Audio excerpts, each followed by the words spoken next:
Bet kā vecākiem saprast, ka tas ir tādas parastas galvas sāpes, vai tas tomēr jau ir kaut kas nopietnāks? Šeit ir jāsaprot divas lietas. Vai tās ir tikai galvas sāpes, vai šeit ir kaut kāda kombinācija simptomu? Kādas būtu tādas biežākās kļūdas, ko vecāki izdara uzzinot diagnozi? Bieži vien vecāki cenšas to slēpt. Nevienam neteikt, kas noteikti ir liela kļūda. Kā ir ar ekrāniem? Vai ekrāņi paši par sevi var izraisīt galvas sāpes vai kaut kā pastiprina? Kā es teiktu, ka ekrāna ierīču lietošana, tas ir viens svarīgs punkts, par ko mēs runājam, ja mēs runājam vispār par galvas sāpju profilaksi. Labdien, podkāstā Neiromeņa sarunas. Mani sauc Zane, un šodien mēs runāsim par tādām vecākiem ļoti interesantām un varbūt arī satraucošām tēmām – bērnu galvas sāpes un epilepsiju. Bērni taču ļoti bieži mēdz teikt, ka viņiem sāp galva, un vai tas ir nogurums, vai varbūt nepietiekams uzturs vai stress. Vecākiem droši vien ir grūti to uzreiz saprast. Savukārt epilepsija visdrīzāk ievieš tādu nelielu izbīli, bet nevienmēr epilepsija nozīmē dramatiskas lēkmes. Šodien par galvas sāpēm vairāk parunāsim ar dr. Signi Šetleri, savukārt par epilepsiju parunāsim ar Daci Pretkalniņu. Labdien! Labdien! Sāksim ar pašu pamatu. Kas ir bērnu neirologs un kā tas atšķirās no pieaugušo neirologa? Laikam tā galvenā atšķirība starp pieaugušo neirologu un bērnu neirologu ir tāda, ka mēs bērnu neirologu strādājam ar tādu augošu un mainīgu nervu sistēmu. Jo, piemēram, ja mēs skatītos uz galvas smadzenēm zīdainim, tad bērnam 5 gadu vecumā un 16-gadīgam jaunietim tur ir pavisam citi procesi, cits attīstības līmenis, arī cits problēmas, citu uztraukumu vecākiem un attiecīgi cits tas slimību spektrs vai traucējumu spektrs, ar ko strādāt. Tā galvenā atšķirība. Piekrītu doktorei. Jā, cits diagnozes, cits slimības arī bērniem ir, ja mēs salīdzinām ar pieaugušajiem. Kā tas slavenais teiciens, ka bērns nav mazs pieaugušais. Jā. Tātad citādākas slimību grupas un cita pieeja varbūt, jo mēs strādājam ne tikai ar pacientu, bet arī ar visu pacientu ģimeni. Un kādās situācijās bērni nonāk pie jums visbiežāk? Vai tas ir galvas sāpes, kustību traucējumi, miega problēmas? Jā. Nevarētu pateikt, ka ir viens tāds visbiežākais cēlonis, kāpēc bērni nāk pie bērnu neirologa, tie ir ļoti daudz dažādi.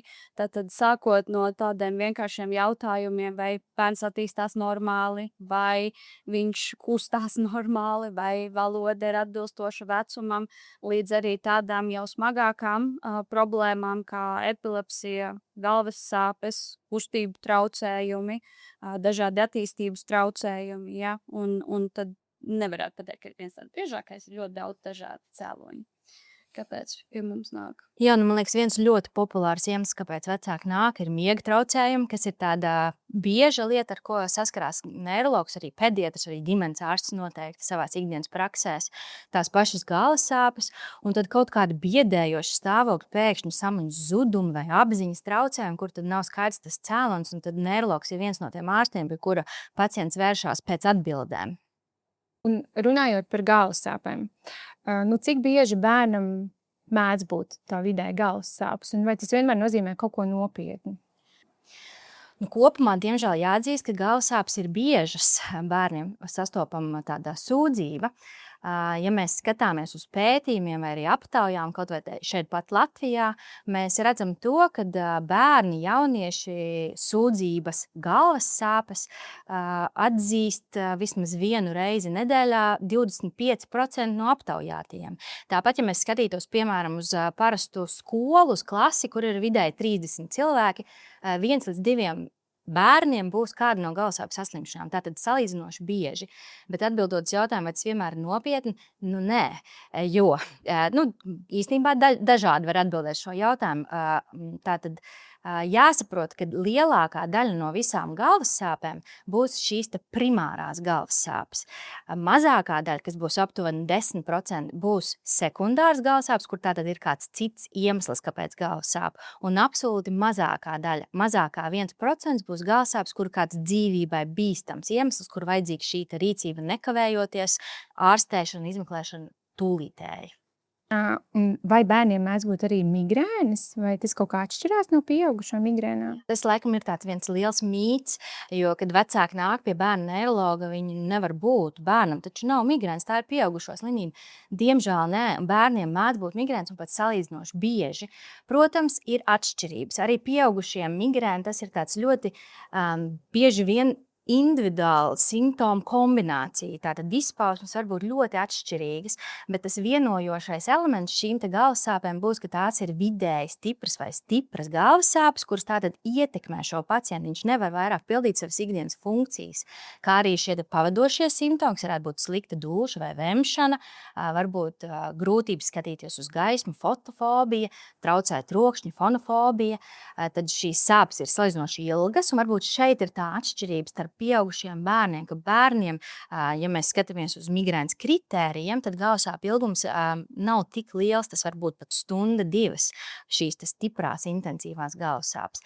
Kā arī tā galvassāpju lokalizācija, tā būs tā atšķirība. Ja pieaugušiem biežāk galvassāpes būs vienpusējas, tad bērniem tās mēdz būt arī appusējas. Īstenībā lielākā daļā gadījumu. Un vēl kas ir atšķirība starp pieaugušajiem, ja pieaugušo populācijā migrēna biežāk skar sievietes, tad bērniem līdz pubertātes vecumam, līdz 12 gadiem, ir vai nu vienāds šis sadalījums, vai biežāk mēs to redzam zēniem.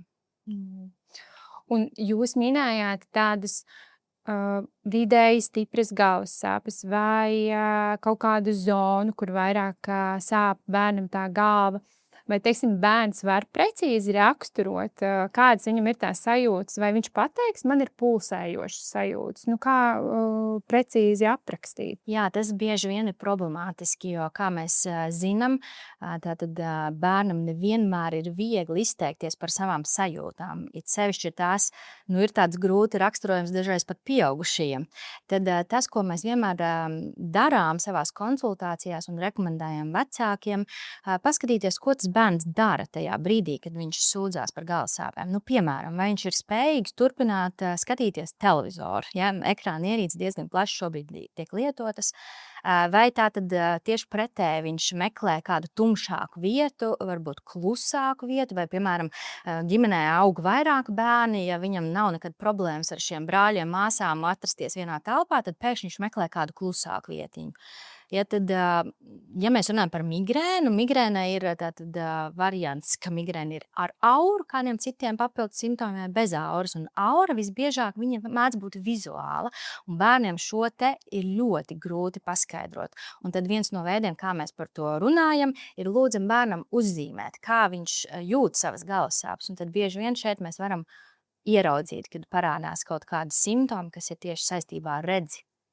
Jā, tā kā tā saruna, protams, jo mazāks bērns, jo vairāk tiek iesaistīti arī vecāki un visa ģimene, un mēs vērojam un skatāmies, kā bērns uzvedās, uzvedības reakcijas. Bet kā vecākiem saprast, ka tas ir tādas parastas galvas sāpes, vai tas tomēr jau ir kaut kas nopietnāks? Jā, tad šeit ir jāsaprot 2 lietas. Vai tās ir tikai galvas sāpes, vai šeit ir kaut kāda kombinācija simptomu. Tātad, piemēram, slikta duša vemšana vai kaut kāda cita simptoma, kas pavada galvas sāpes. Tas ir viens. Un otra lieta būtu, cik ļoti šīs galvas sāpes ietekmē bērnu. Tātad, cik ļoti ikdienas aktivitātes, piemēram, skola, bērnu dārs vai pulciņi, kaut kādi hobiji vai, piemēram, spēlēšanās, tāpat rotaļāšanās, vai bērns var turpināt likt lego, vai tomēr šīs galvasāpes izjauc viņu rotaļas un bērns ir spiests doties gulēt. Un tad, ja mēs novērojam šos papildus simptomus, kā arī, ja mēs redzam, ka šīs galvasāpes ir biežas vai kļūst ar vien biežākas, tad mēs vēršamies pie ārsta, un galvenokārt tas primāri būtu ģimenes ārsts. Un tad ģimenes ārsts jau veic tādu kā izvērtēšanu, saprot, cik nopietna ir situācija un cik steidzīgi un vai ir vajadzīgs bērnu neirologs. Bet, lai atbildētu uz šiem jautājumiem, mans ieteikums vienmēr ir rakstīt galvasāpju dienas grāmatu. Jā, un kā jau jūs teicāt, tie apstākļi visi vai ne ir noteicoši, tad īstenībā tās galvas sāpes varbūt pat nesaistītas ar galvu, bet varbūt ar miegu, neizgulēšanos, uzturu, šķīdrumu, kaut kādu stresu.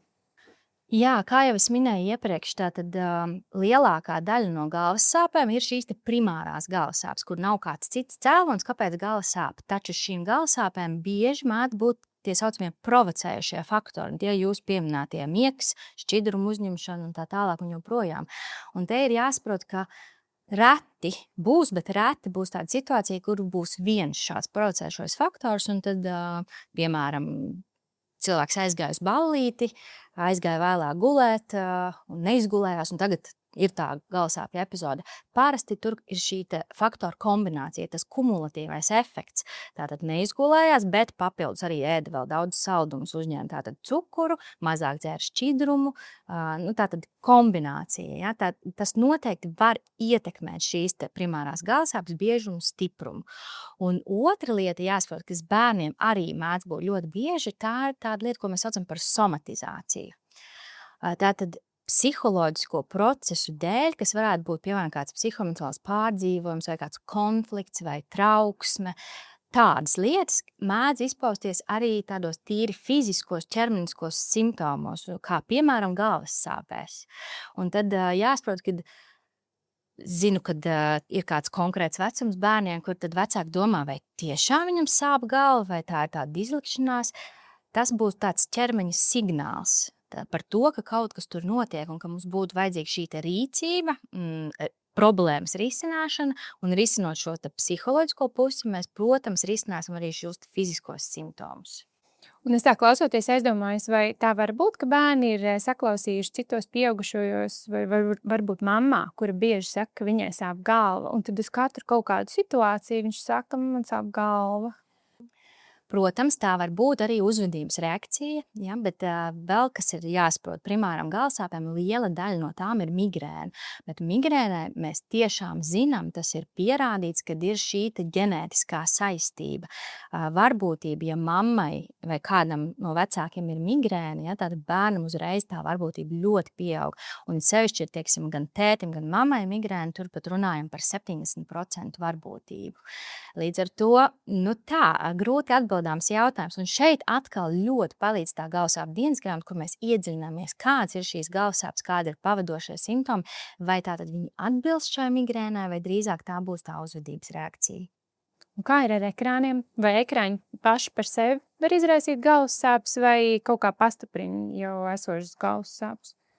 Jā, gan.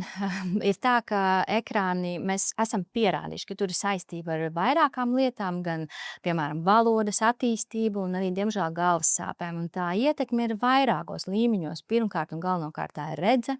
Otrkārt, kādā veidā mēs tos ekrānus lietojam. Parasti, ja tā ir kaut kāda piespiedu poza, tad saturs, ko mēs tur patērējam, ja mēs runājam par jauniešiem, bieži vien tas saturs var būt satraucošs, papildus stress, kaut kāds pārdzīvojums, tas mūs ietekmē, pastiprina, provocē galvasāpes, un tad tas var ietekmēt arī miegu, ja, tāda ekrāna lietošana, gaisma, kas nav vēlama un ir liela ietekme uz miegu, un miegs ir tāds svarīgs faktors, kas pastarpināti ietekmē arī galvasāpes. Tā kā es teiktu, ka ekrāna ierīču lietošana, tas ir viens svarīgs punkts, par ko mēs runājam, ja mēs runājam vispār par galvasāpju profilaksi. Kādi būtu tie sarkanākie karogi, kurus vecākiem uzreiz sadzirdot, ieraugot, būtu jāvēršās? Jā, un tas ļoti derīgi zināt to. Paldies par jautājumu. Tātad sarkanie karogi ir tādi simptomi, kas liek mums domāt, ka tur iemesls ir kāds cits šīm galvasāpēm. Nevis tās būs tās biežākās primārās galvasāpes, bet tās būs tās sekundārās, kur ir vajadzīga šī papildus izmeklēšana un arī ārstēšana bieži vien.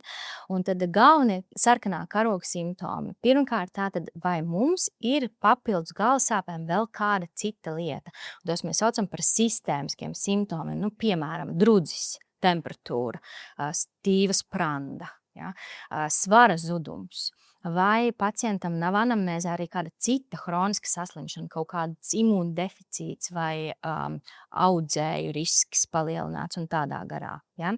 Tad tā būtu viena daļa. Tālāk mēs runājam par neiroloģisko daļu. Ja? Tad, ja pacientam galvasāpes kombinējās ar neiroloģiskiem simptomiem, un tas ir kaut kas, ko dara bērnu neiroloģis, viņš izmeklē pacientu neiroloģiski.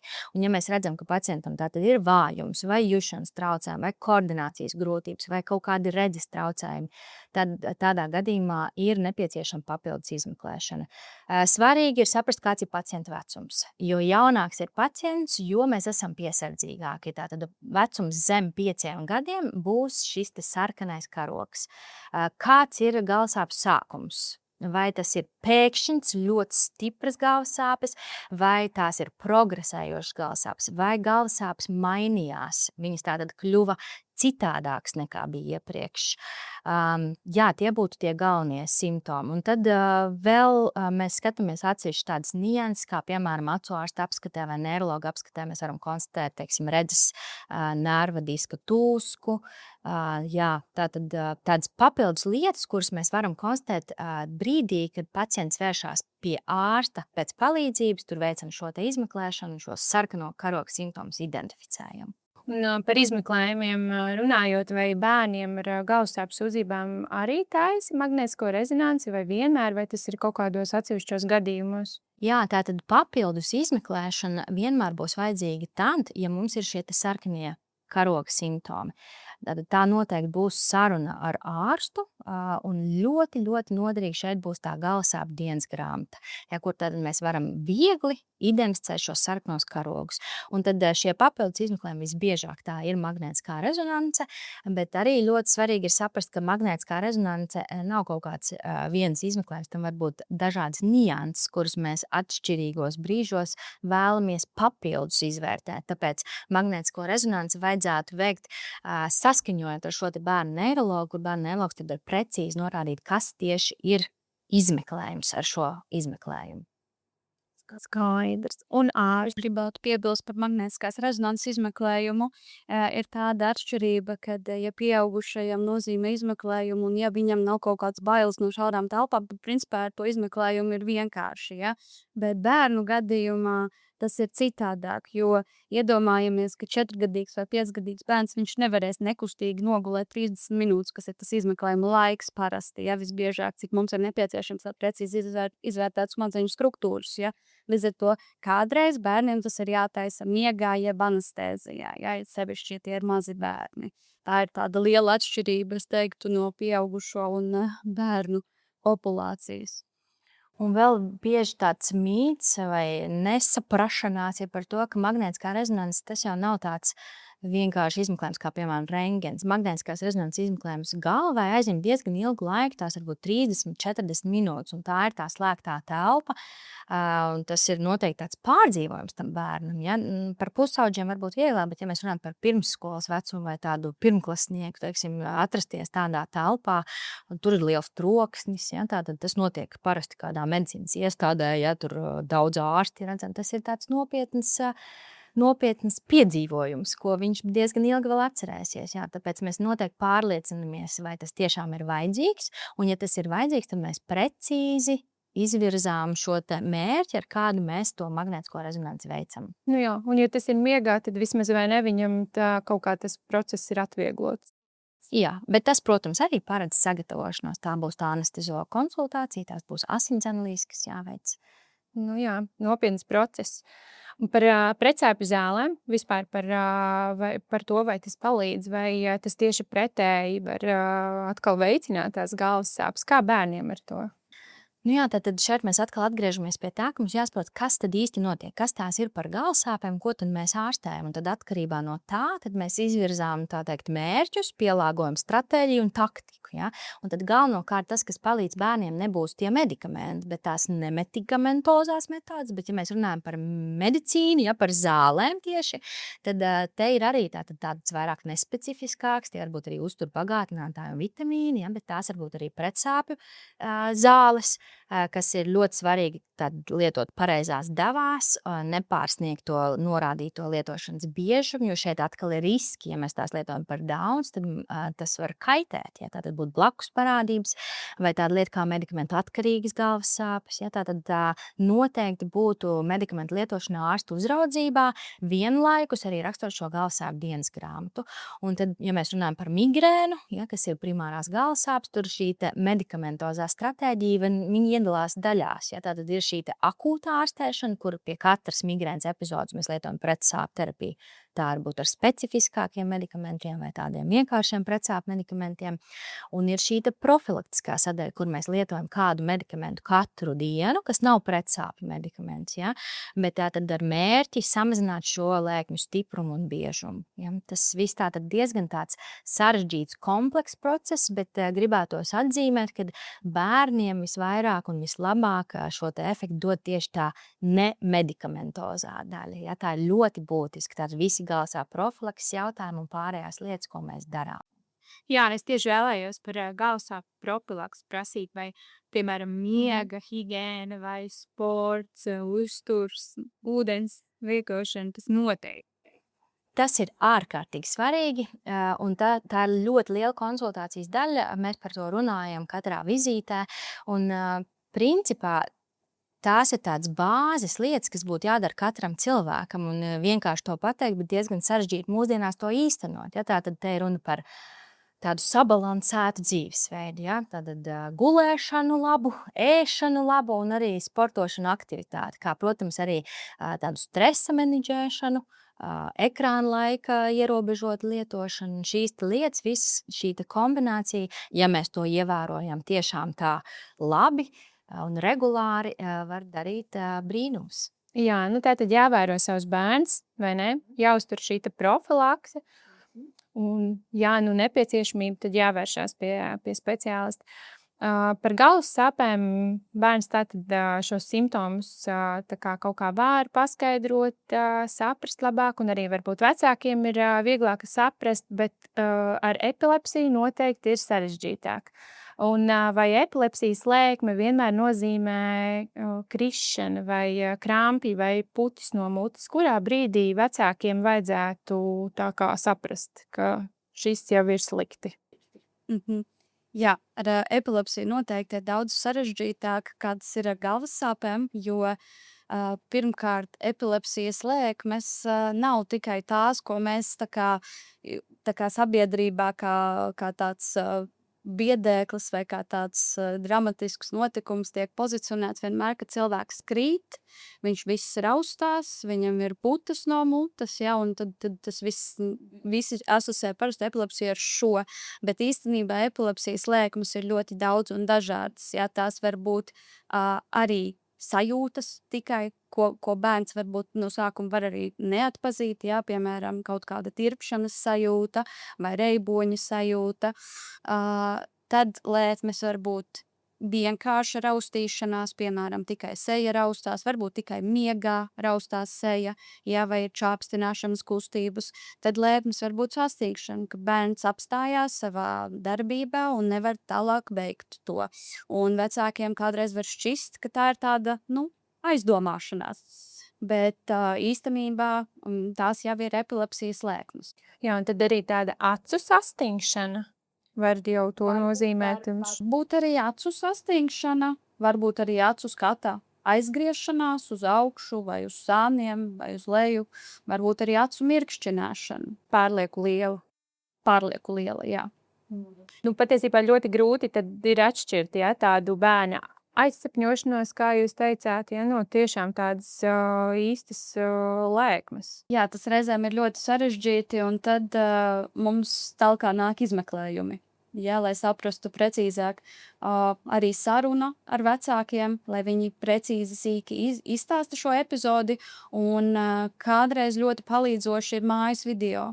Jā, mēs vienmēr mudinam, ja tas ir droši un ir iespējams, un tas nav lielā satraukuma brīdī, tad mēs rekomendējam vecākiem uzņemt video, un tad jau kopā ar vecāku apskatoties šos video, mēs bieži vien ļoti precīzi varam pateikt, vai tā epizode ir bijusi epilepsijas lēkme, vai tomēr nē, tā ir parasta bērnu uzvedības epizode. Un sakiet, ko vecākiem darīt tajā brīdī, kad viņi ir sapratuši, tā ir lēkme, pirmo reizi kaut kas tāds notiek, ko drīkst darīt un ko nedrīkst darīt, vai kaut ko likt mutē drīkst, vai es esmu dzirdējis un redzējis, ka ir kaut kādas tādas metodas. Jā. tad viss būs, protams, arī atkarīgs no tā, kāda tā lēkme ir, ja, un kādā vecumā tā lēkme notiek. Jo mēs te tā runājām par tādiem skolas vecuma un arī pusauģiem, bet lēkmes nešķiro. Principā epilepsija var notikt arī zīdainim, ja, un tad tā lēkme izskatīsies citādāk. Tāpēc ja tā ir tāda liela lēkme, kur bērns nokrīt, viss raustās, tad tur mums būtu tas galvenais saglabāt drošu vidi, noguldīt stabilā sānu pozīcijā, neturēt rokas un kājas, nepiespiest neko, mutē noteikti neko nedrīkst likt. Jā, lūdzu, tas ir tiešām tāds mīts, kad kādreiz teica, ka karoti vajag ielikt vai kociņu, un vēl sliktāk, ja vecāki vēl savus pirkstus mēģina ielikt mutē, ja, nu tas var rezultēties ar traumu vecākam un bērnam. Tad līdz ar to tā stratēģija, ko darīt, viņa atšķirsies nedaudz arī no tām lēkmēm. Tad nākamais, ja vecāks nav pārāk satraucies, tad uzņem to laiku, cik ilgi tā lēkme notiek. Ja parasti visas lēkmes principā beidzās 5 minūšu laikā. Ja tā lēkme turpinās, pēc 5 minūtēm ir noteikti jāizsauc ātrā palīdzība, arī ja tā ir pirmā lēkme, jo tad vecāks var neatpazīt, nesaprast, ja, jo tie cēloņi var būt arī dažādi. Ja. Tad pēc pirmās lēkmes, ilgāk par 5 minūtēm, tad mēs saucam ātro palīdzību. Protams, ja ir bijis arī kaut kāds traumatisks notikums tajā brīdī, kad tā lēkme ir notikusi. Es domāju, ka liela daļa vecāku, arī es, droši vien sauktu to ātro palīdzību uzreiz, nesaprotot, kas notiek, un droši vien neuzņemt arī to laiku, gan jau, ka tas tā notiek, ja nu tās lēkmes atkārtojās, vai ne, vecāki jau zina par šo, un tad jau droši vien, vai ne, viņiem tā kā rodas skaidrība, ka jāuzņem laiks un skaidra tā rīcība. Jā, un ja jau bērns ar vecākiem nonācis pie ārsta kabinetā, tad bieži vien tiek nozīmēts elektroencefalogrāfijas izmeklējums. Bet, vecākiem gan jau, ka nav uzreiz skaidrs, kas tur notiek, kas tas tāds ir un ko tas vispār parāda.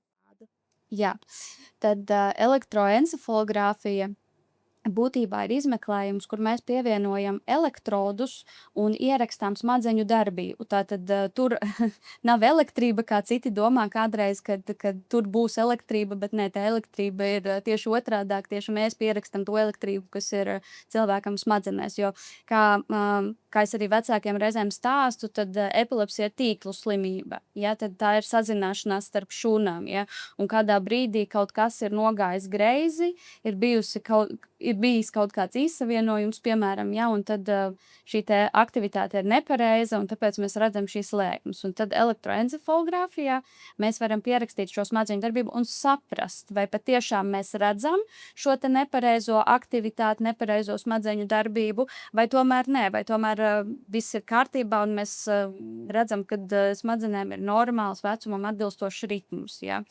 Un encefalogrāfija iedalās, tātad mēs viņu varam taisīt nomodā, kur mēs vēl papildus pievienojam tādus testus, kas aktivizē bērnu. Piemēram, liekam strauji dziļi elpot, spīdinam gaismu uz acīm, lūdzam acis vērt vaļā ciet, ja, lai pierakstītu šo te ritmu. Un tad otra daļa ir elektroencefalogrāfija miegā.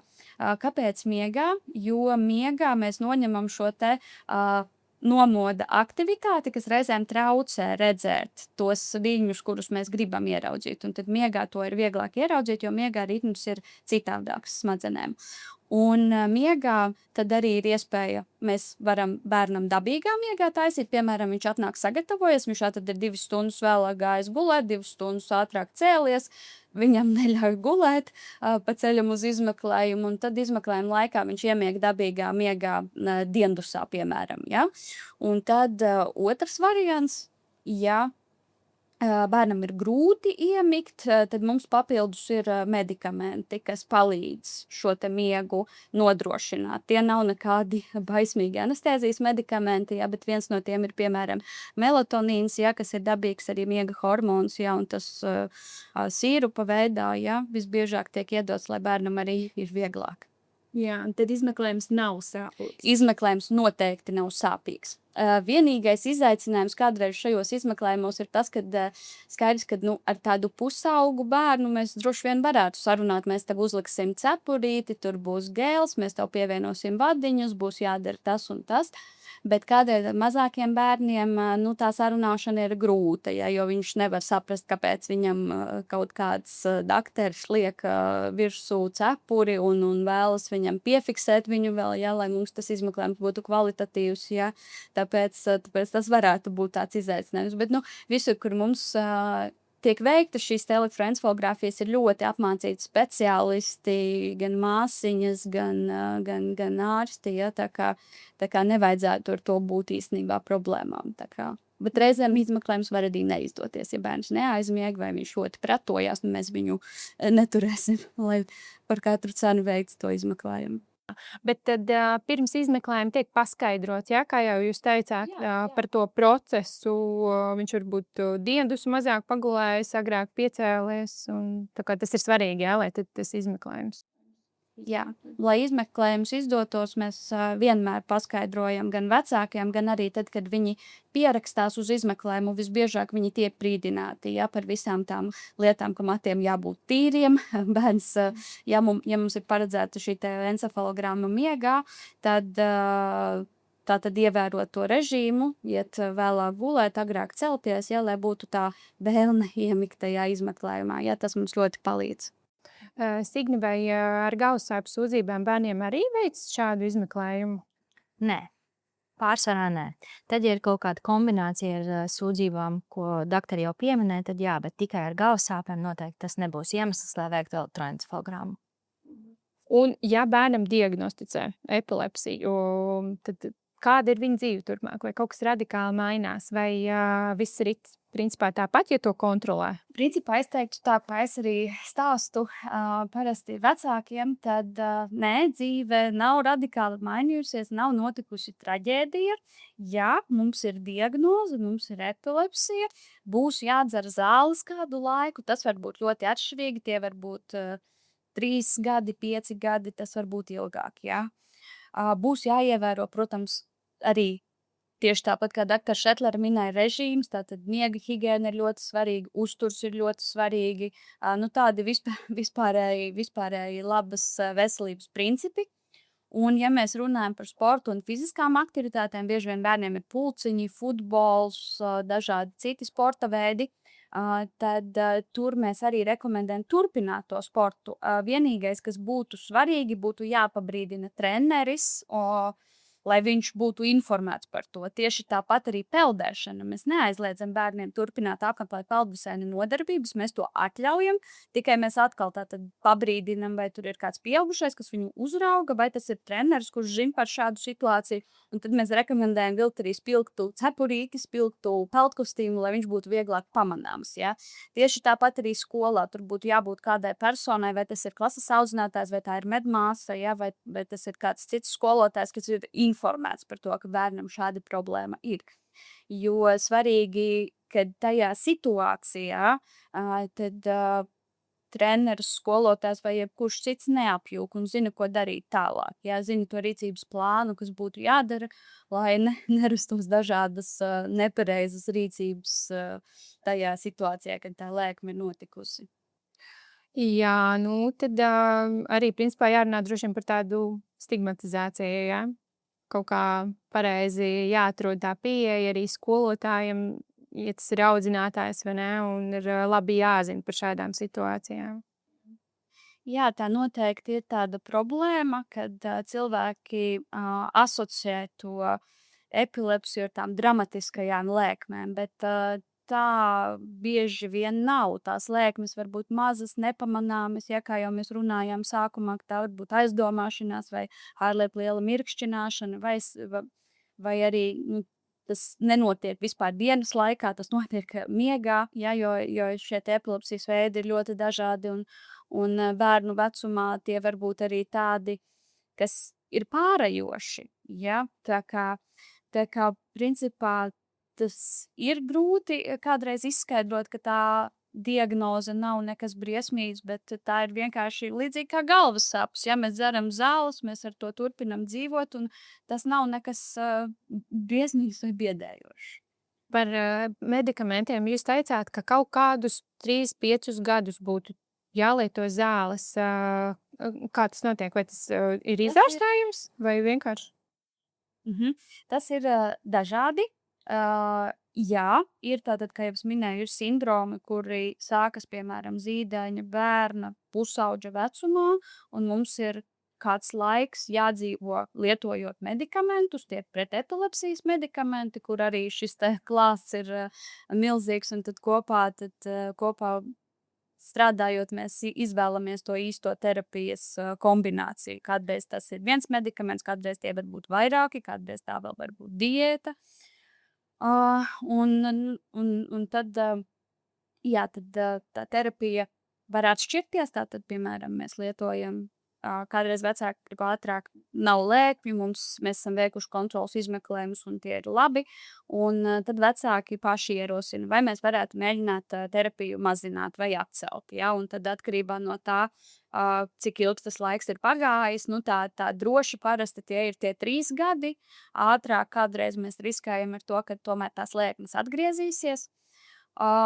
Amerikā, piemēram, ir noteikts 5 gadi. Tas ir viņiem veselības apdrošināšanas un apdrošinātāju dēļ. Ja mums tādi noteikumi nav, mēs varam brīvāk variēt ar to, kad mēs tās zāles atcelsim vai cik ilgi turpināsim.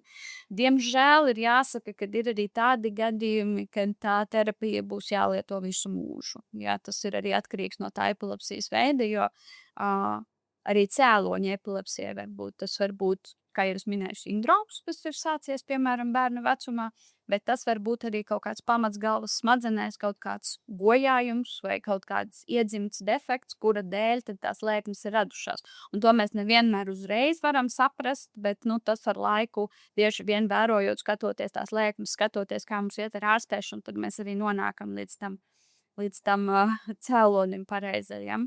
Un jāpiemina vēl, ka epilepsijas terapijā mums ir iespējama arī epilepsijas ķirurģija. Ja, tas ir tieši šajos gadījumos, kad mēs konstatējam, ka galvas smadzenēs ir kaut kāds bojājums, vai mēs veicot izmeklējumus ļoti precīzi atrodam to iemeslu smadzenēs, to vietu, kurā šie sliktie nepareizie viļņi veidojās.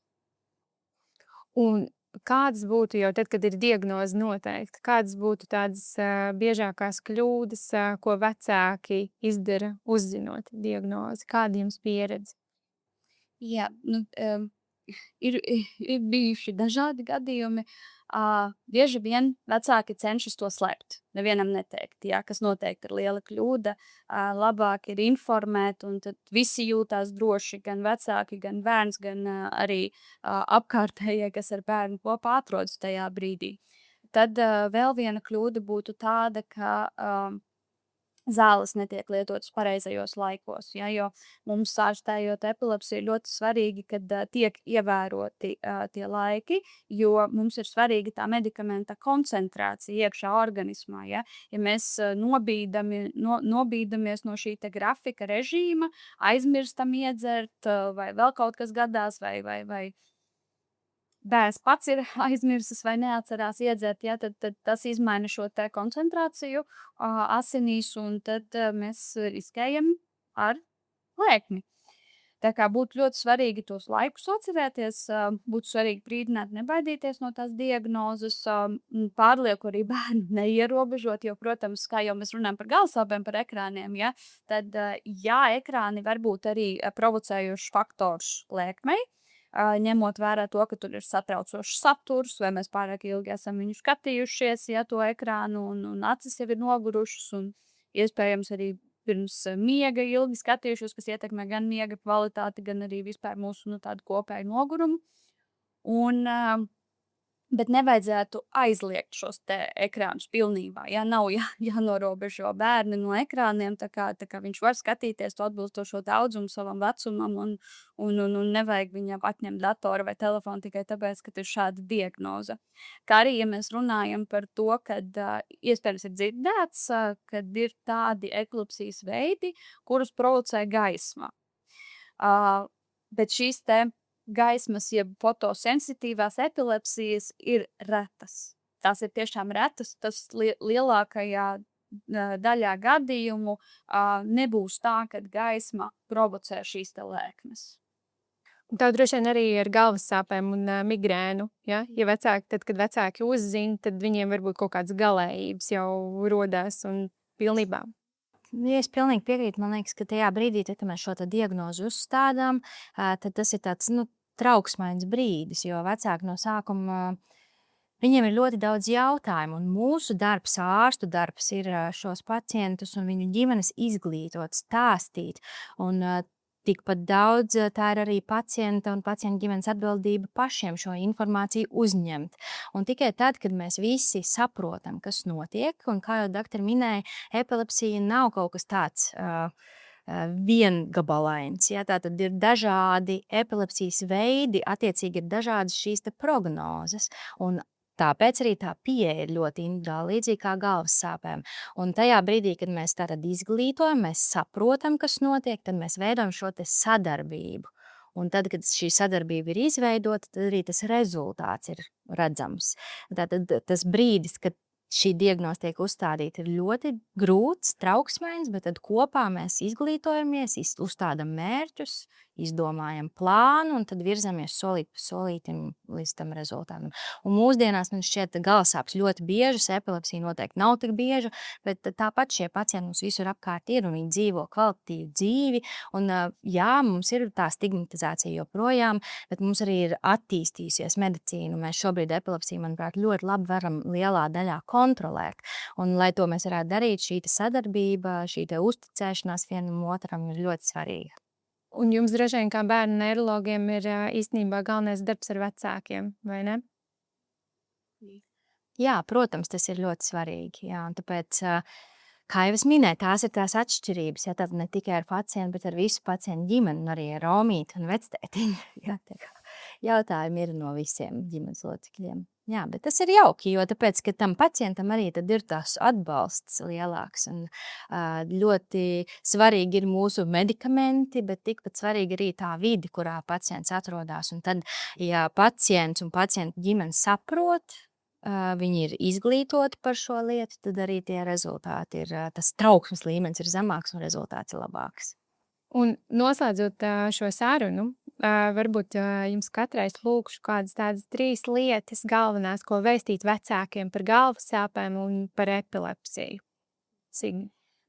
Tad galvenokārt, ja bērns sūdzās par galvas sāpēm, mēs ņemam to vērā, uztveram nopietni, tad, lai mēs varētu pareizi saprast, kas tās ir par galvas sāpēm un attiecīgi rīkoties, ļoti noderīgi galvas sāpju dienas grāmatas. Un tas, ko mēs šajā dienas grāmatā rakstam, ir tātad, cik biežas ir galvas sāpes, cik tās ir stipras, kur tās ir, vai ir kādi citi simptomi, kā tās ietekmē bērnu dzīvi.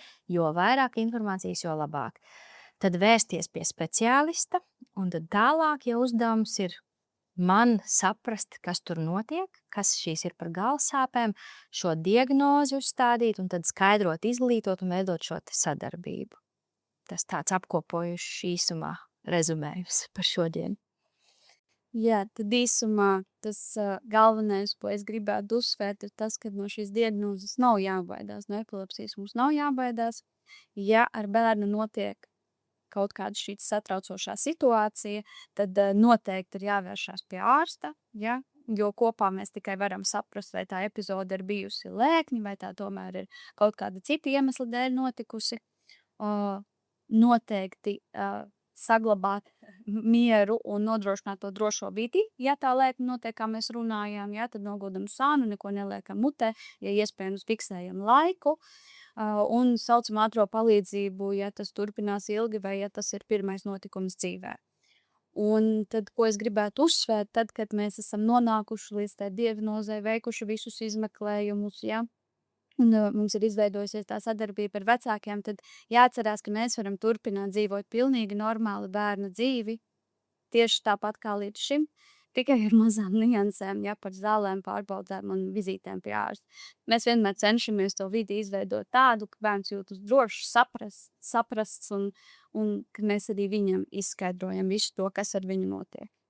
Jo, un vecākiem un visiem skatītājiem un klausītājiem es tikai vēlētos atkārtot, ka, ja bērniem ir galvas sāpes un tas atkārtojās, un ja ir kādas neizskaidrojamas lēkmes vai kādas īpatnējas kustības, tad noteikti vajadzētu vērsties pie speciālistu un meklēt bērnu neirologus. Tā kā paldies maniem šīs dienas viesiem un jau uz tikšanos jau citās Neiromed Plaza podkāstu sarunās.